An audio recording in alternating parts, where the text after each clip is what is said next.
Now when we know how to use terminal, let's install MDB Go, which we're gonna use for deployment.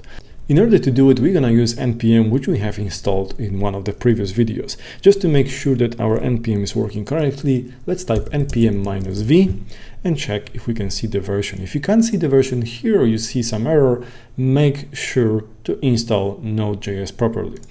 Now we're gonna use npm to install a new package. So let's use this command, which you can see over here, which you're gonna find at mdbgo.com. So npm install -g. What -g means is that we want to install this script globally. If we didn't use -g, this command line will work only when we are in this particular folder. But obviously we don't want to install it every time in a new folder. That's why we'll specify -g, so it will work everywhere.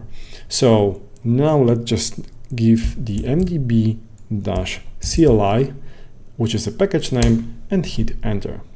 This will start installation process.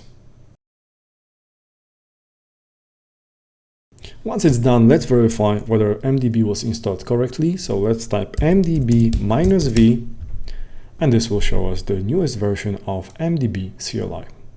Now, once we have MDB CLI installed, let's create an account. There are two options to do it. First, we can use terminal. Simply type MDB register and provide your name, username, your email,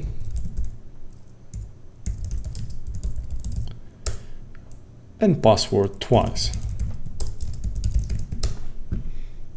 This will create a new account.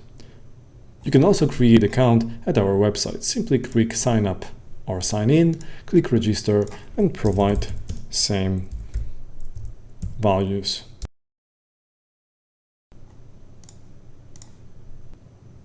After successful registration on the website, you will be automatically logged in, so you can navigate to your dashboard, which we're gonna cover in the next videos. In order to log in using terminal, simply type MDB login and provide your username and password. And we're done. We can move to the next video.